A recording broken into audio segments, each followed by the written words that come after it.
મિત્રો, આજના લેક્ચરમાં અષ્ટકનો નિયમ લખી તેની મર્યાદા જણાવો. અષ્ટકનો નિયમ મિત્રો આપણે આગળના લેક્ચરમાં સમજાવેલો હતો. ફરી ધ્યાન આપો. પરમાણુઓના સંયોજકતા ઇલેક્ટ્રોન એક પરમાણુમાંથી બીજા પરમાણુમાં સ્થાનાંતરણ દ્વારા, એટલે કે ઇલેક્ટ્રોન ગુમાવીને કે ઇલેક્ટ્રોન મેળવીને, અથવા સંયોજકતા ઇલેક્ટ્રોનની ભાગીદારી કરી તેમની સંયોજકતા કોષનું અષ્ટક બનાવે છે અથવા અષ્ટક પૂર્ણ કરે છે. જે આપણે આગળના લેક્ચરોમાં એક NaClના ઉદાહરણ દ્વારા, Cl2ના ઉદાહરણ દ્વારા આ ઘટના આપણે સમજાવેલી હતી કે NaClમાં સોડિયમ એક ઇલેક્ટ્રોન ગુમાવી અષ્ટક પૂર્ણ કરે છે. ક્લોરીન એક ઇલેક્ટ્રોન મેળવી અષ્ટક પૂર્ણ કરે છે. જ્યારે Cl2માં બંને Cl પરમાણુ ઇલેક્ટ્રોનની ભાગીદારી કરી અષ્ટક પૂર્ણ કરે છે. આ નિયમ ઉપયોગી હોવા છતાં સાર્વત્રિક નથી. સાર્વત્રિક મતલબ દરેક અણુને લાગુ પાડી શકાતો નથી. ખાસ કરીને મોટા ભાગના કાર્બનિક સંયોજનોની રચના સમજવા માટે એ ઉપયોગી છે અને તે મુખ્યત્વે આવર્ત કોષ્ટકના બીજા આવર્તના તત્વોને લાગુ પડે છે. બીજા આવર્તના તત્વો આપણે આગળ ભણી ગયા ચેપ્ટર નંબર 3ની અંદર, જેની અંદર નાઇટ્રોજન હોય, ઓક્સિજન હોય, ફ્લોરિન હોય, કાર્બન હોય, એમના માટે લાગુ પડે છે. પણ અષ્ટકના નિયમને અપવાદરૂપ આપણે કેટલાક ઉદાહરણ જોઈએ. પહેલું ઉદાહરણ,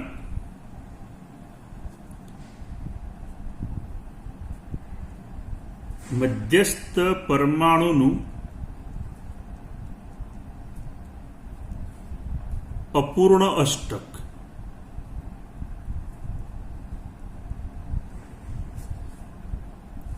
આની અંદર મધ્યસ્થ પરમાણુનું અપૂર્ણ અષ્ટક, તો કેટલાક સંયોજનોમાં મધ્યસ્થ પરમાણુની આસપાસ ઇલેક્ટ્રોનની સંખ્યા 8 કરતાં ઓછી હોય છે. અહીંયા કેટલાક સંયોજનોના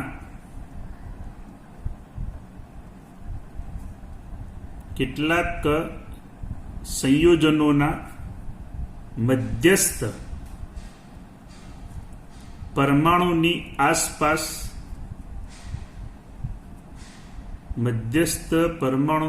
આસપાસ ઇલેક્ટ્રોનની સંખ્યા 8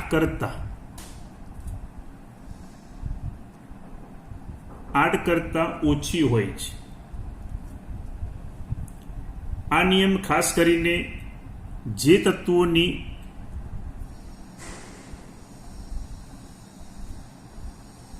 સંયોજકતા ઇલેક્ટ્રોન 4 કરતાં ઓછા છે તેને માટે છે.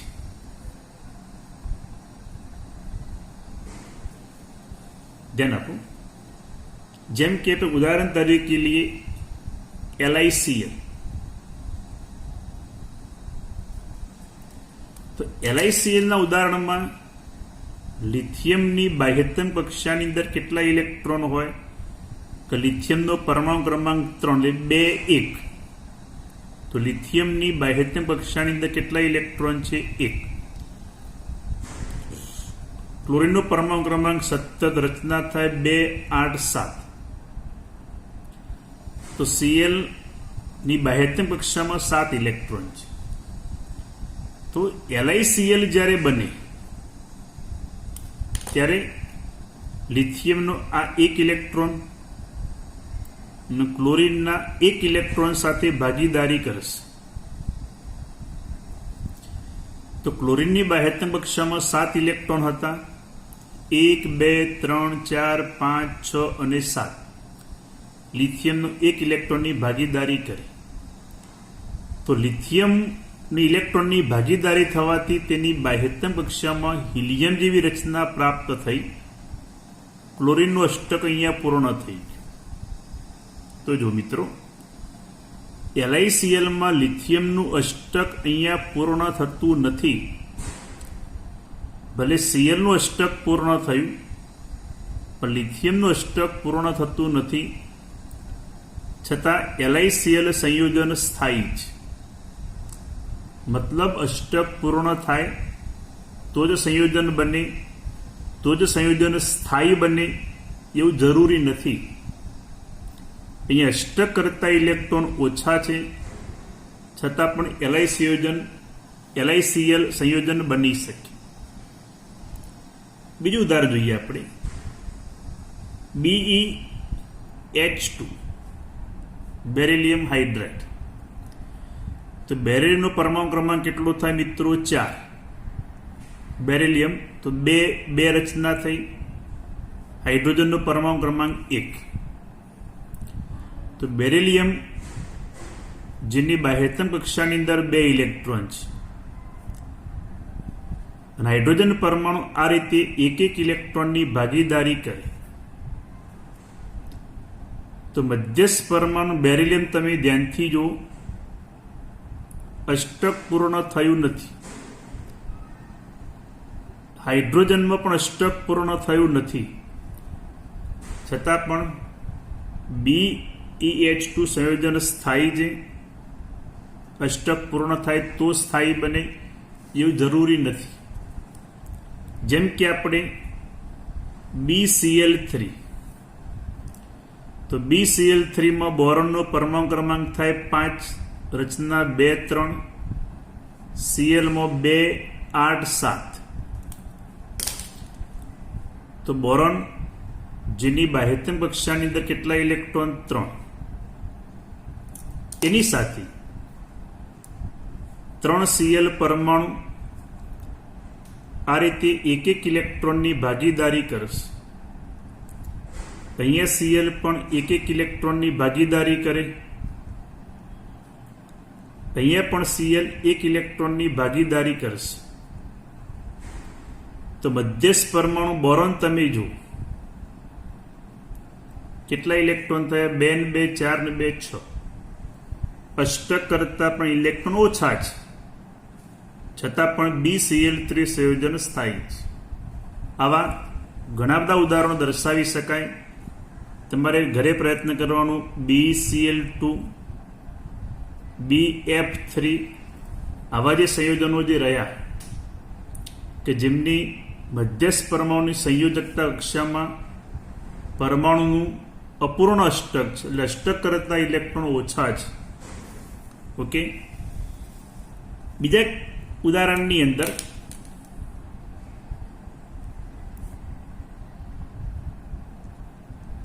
એકી ઇલેક્ટ્રોન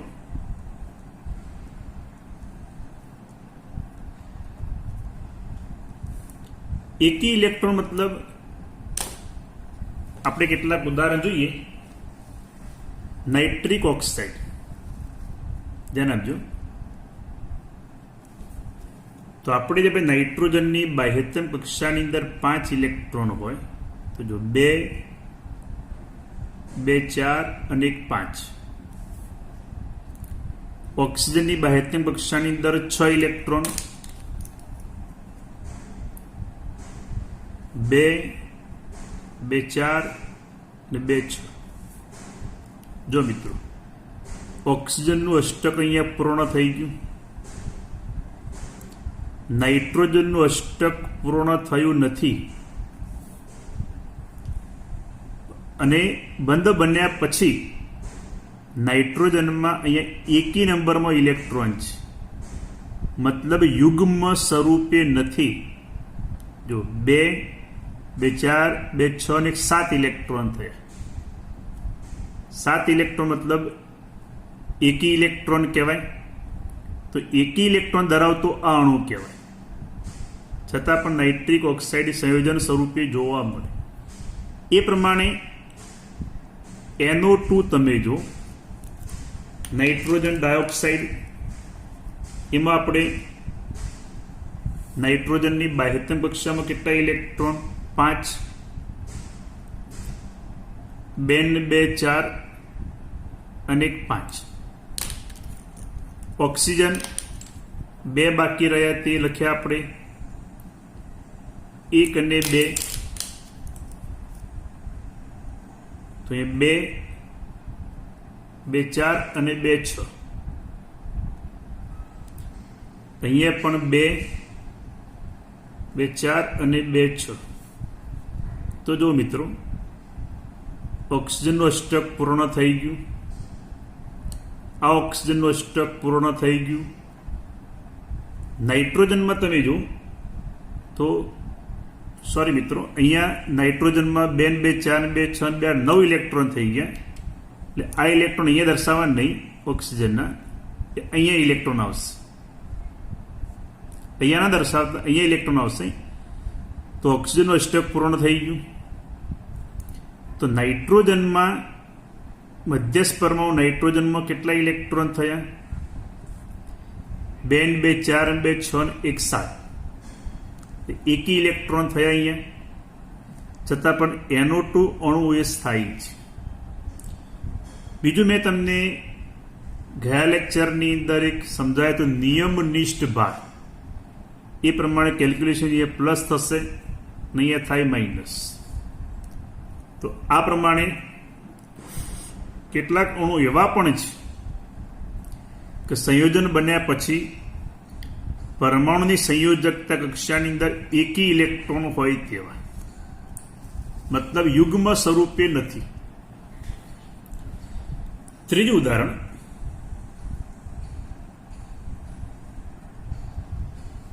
વિસ્તરિત અષ્ટક. વિસ્તરિત અષ્ટકનો મતલબ શું થાય? તો જેમની સંયોજકતા કક્ષામાં 8 કરતા ઇલેક્ટ્રોન વધારે. ખાસ કરીને સમજાવવામાં ધ્યાન આપજો.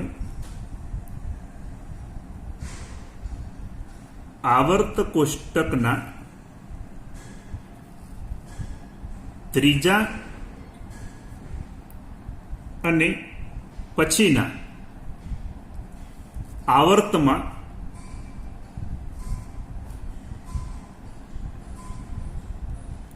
આવર્તોમાં 3s અને 3p કક્ષકો ઉપરાંત 3d કક્ષક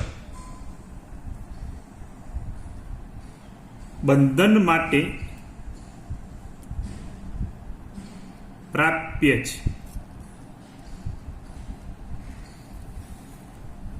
આવર્ત કોષ્ટકના ત્રીજા ને તે પછીના આવર્તોમાં 3s 3p ઉપરાંત 3d કક્ષકો, જે આપણે ચેપ્ટર નંબર 2 ની અંદર ભણી ગયા.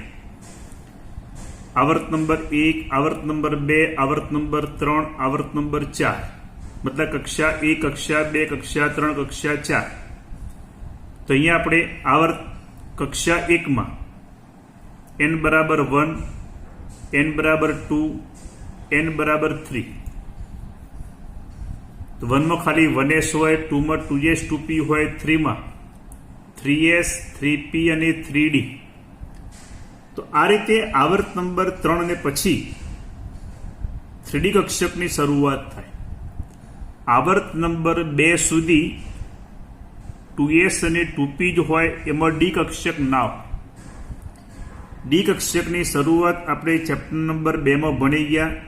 n બરાબર 3 થી થાય.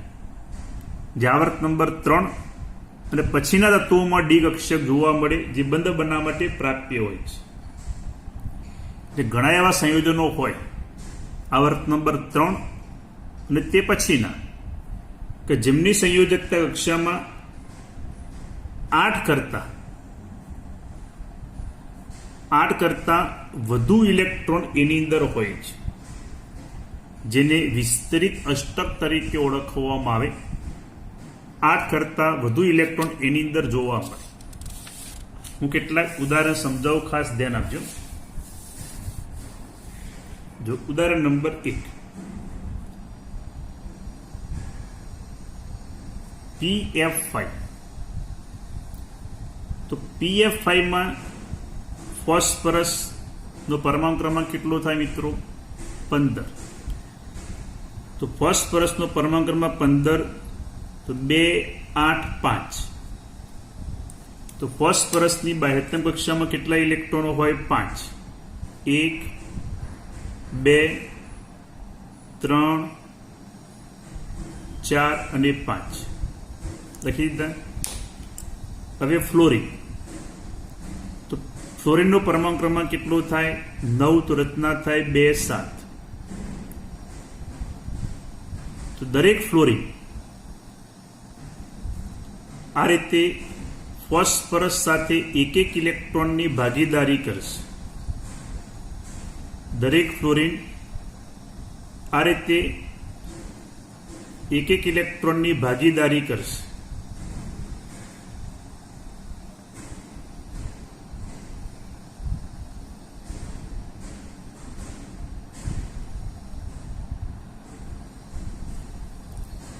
થઈ ગયા. તો અહીંયા જો દરેક ફ્લોરિનનું અષ્ટક અહીંયા પૂર્ણ થઈ ગયું. દરેક ફ્લોરિનનું અષ્ટક અહીંયા પૂર્ણ થઈ ગયું. અહીંયા પણ અષ્ટક પૂર્ણ થઈ ગયું. આ પણ અષ્ટક અહીંયા પૂર્ણ થઈ ગયું. આ અષ્ટક પણ પૂર્ણ થઈ ગયું. પણ મધ્યસ્થ પરમાણુ ફોસ્ફરસ તમે જુઓ તો ફોસ્ફરસની સંયોજકતા કક્ષાની અંદર કેટલા ઇલેક્ટ્રોન થયા મિત્રો? 1, એટલે 2 ને 2 4 ને 2 6 ને 2 8 ને 2 10. 8 કરતા વધી ગયા, માટે વિસ્તરિત અષ્ટક કહેવાય. આ રીતે 5 ફ્લોરિન સાથે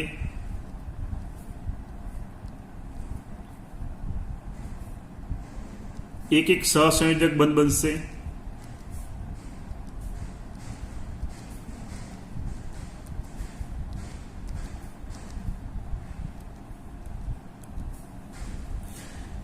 તો આ તે PF5 રચનાની અંદર અષ્ટક કરતા ઇલેક્ટ્રોન વધારે છે. બીજું ઉદાહરણ SF6. સલ્ફરનો પરમાણુ ક્રમાંક કેટલો થાય? 16. તો સલ્ફરની બાહ્યતમ કક્ષાની અંદર 6 ઇલેક્ટ્રોનો હોય. 1, 2, 3, 4, 5 અને 6. એની સાથે 6 ફ્લોરિન. 1, 2, 3, 4, 5 અને 6. 6 ફ્લોરિન આ રીતે એક ઇલેક્ટ્રોનની ભાગીદારી કરશે.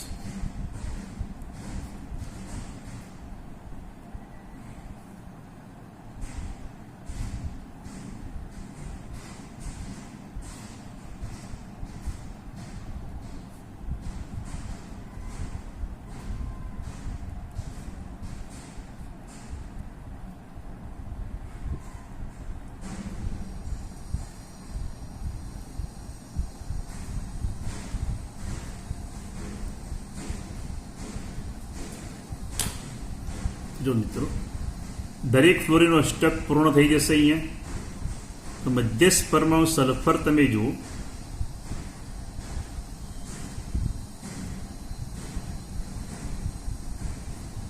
આ સલ્ફરની સંયોજકતા કક્ષામાં કેટલા ઇલેક્ટ્રોન થયા? દરેક ફ્લોરિનનું અષ્ટક પૂર્ણ થઈ ગયું. 1 ફ્લોરિન, 2, 3, 4,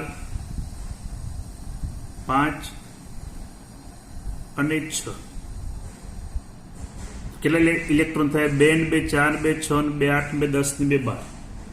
તો સલ્ફર પરમાણુની આસપાસ કેટલા ઇલેક્ટ્રોન થયા? 12. S 1 2 3 4 5 અને 6 ફ્લોરિન. આ રીતે સલ્ફરની બાહ્યતમ કક્ષાની અંદર કેટલા ઇલેક્ટ્રોન થયા? 12.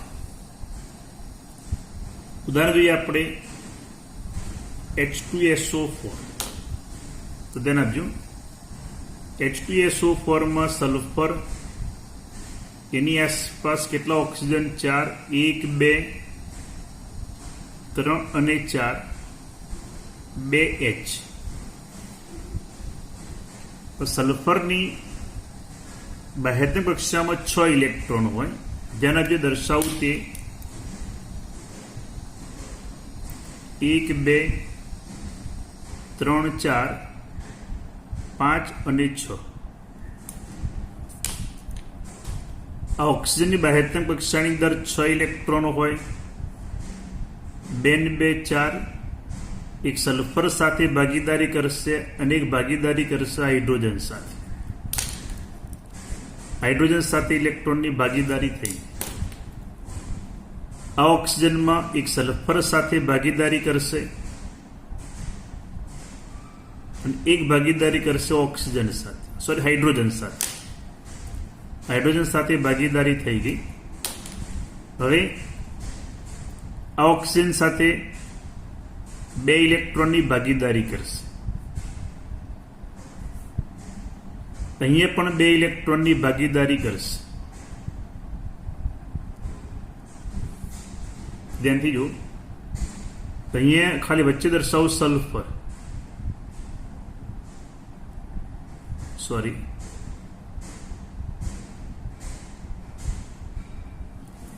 તો કેટલા ઇલેક્ટ્રોન થયા મિત્રો? 2 ને 2 4 ને 2 6 ને 2 8 ને 2 10 ને 2 12. તો આપણે બંધ સ્વરૂપે લખીએ. આ 2 પરમાણુ વચ્ચે એક યુગ્મ, એક સિંગલ બંધ આવશે, હાઇડ્રોજન સાથે સિંગલ બંધ. અહીંયા આ રીતે અબંધ કરાય ઇલેક્ટ્રોન યુગ્મ. સલ્ફર ઓક્સિજન વચ્ચે 2 યુગ્મ છે, તો અહીંયા આવશે દ્વિબંધ. આ 2 અબંધકાર યુગ્મ, અહીંયા આવશે દ્વિબંધ. આ 2 અબંધકાર ઇલેક્ટ્રોન યુગ્મ, અહીંયા આવશે સિંગલ બંધ. અહીંયા આવશે સિંગલ બંધ. તો આ રીતે H2SO4 નું આ લુઈસ બંધારણ ગણી શકાય, જેમાં સલ્ફરની બાહ્યતમ કક્ષાની અંદર આ રીતે 12 ઇલેક્ટ્રોન છે. હંમેશા જરૂરી નથી કે સલ્ફરની સંયોજકતા કક્ષામાં 12 જ ઇલેક્ટ્રોન હોય, અને કેટલાક સંયોજનો એવા છે કે જેમાં અષ્ટક પૂર્ણ પણ હોય, જેમ કે SCl2. તો સલ્ફરની બાહ્યતમ કક્ષામાં આપણે કેટલા ઇલેક્ટ્રોન? 6 લખીએ, તો 2 2 4 5 અને 6.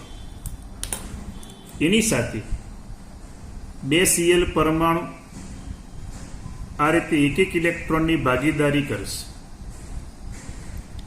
અહીંયા 1 ઇલેક્ટ્રોનની ભાગીદારી કરશે,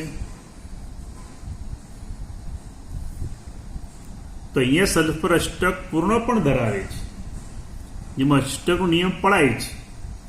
એટલે સલ્ફરના બધા જ સંયોજનોમાં વિસ્તૃત અષ્ટક હોય એવું જરૂરી નથી. કેટલાક સંયોજનોમાં અષ્ટકનો નિયમ પળવાય છે કે જેમાં સલ્ફરની સંયોજકતા કક્ષામાં 8 ઇલેક્ટ્રોન જોવા મળે. તો આ બધા જે રહ્યા એ અષ્ટકના નિયમની અપવાદરૂપ છે, અથવા એની ખામી પણ ગણી શકાય, મર્યાદા પણ ગણી શકાય. બીજી કેટલીક મર્યાદાઓમાં અષ્ટકનો નિયમ ઉમદા વાયુઓની રાસાયણિક નિષ્ક્રિયતા, રાસાયણિક નિષ્ક્રિય સાથે સંકળાયેલો છે અથવા નિષ્ક્રિયતા સાથે રચાયેલો છે.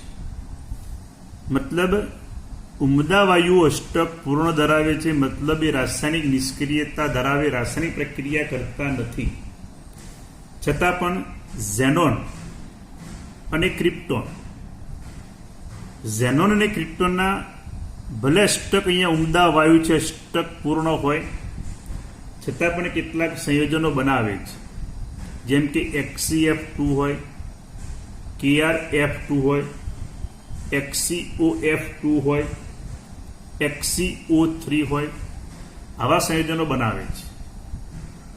મતલબ એ અષ્ટકનો નિયમ ઉમદા વાયુઓની રાસાયણિક નિષ્ક્રિયતા સાથે સંકળાયેલો છે અથવા રચાયેલો છે.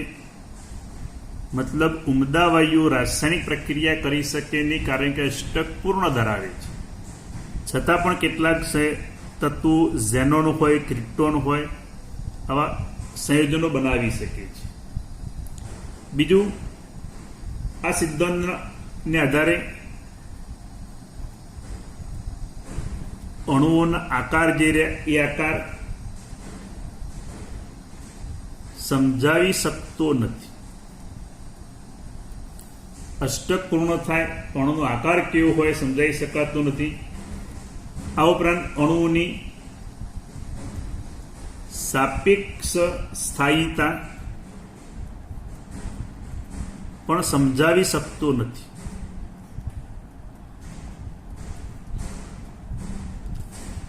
અષ્ટક પૂર્ણ હોવાને સંયોજનની સ્થિરતા કેટલી હશે? એ બંને અણુની સાપેક્ષ સ્થાયીતા એ અષ્ટકના નિયમને આધારે સમજાવી શકાતું નથી. આ ઉપરાંત અણુઓની ઉર્જાની બાબતની અંદર ધારો કે SCl2 ને SF2 બંને અણુમાં અષ્ટક પૂર્ણ છે. આ બંને અણુની ઉર્જા કેટલી હશે એ ઉર્જાની બાબતની અંદર પણ અષ્ટકના નિયમને આધારે સમજાવી શકાતું નથી. તો મિત્રો, આ એક અષ્ટકનો નિયમ હતો. એટલે અષ્ટકનો નિયમ મેં લખ્યો. પછી અષ્ટકના નિયમની મર્યાદાઓ કઈ? દરેક સંયોજનમાં અષ્ટક પૂર્ણ થાય જ એ જરૂરી નથી. કેટલાક સંયોજનોમાં અષ્ટક કરતાં ઇલેક્ટ્રોન ઓછા પણ હોય, અષ્ટક કરતાં વધુ પણ હોય, છતાં પણ એ સંયોજન રચાઈ શકે, બંધ બનાવી શકે, સંયોજન સ્થાયી બની શકે છે. ઓકે મિત્રો, તો આ રીતે અષ્ટકનો નિયમ અને તેની મર્યાદાઓ આ લેક્ચરમાં આપણે સમજાવ્યા.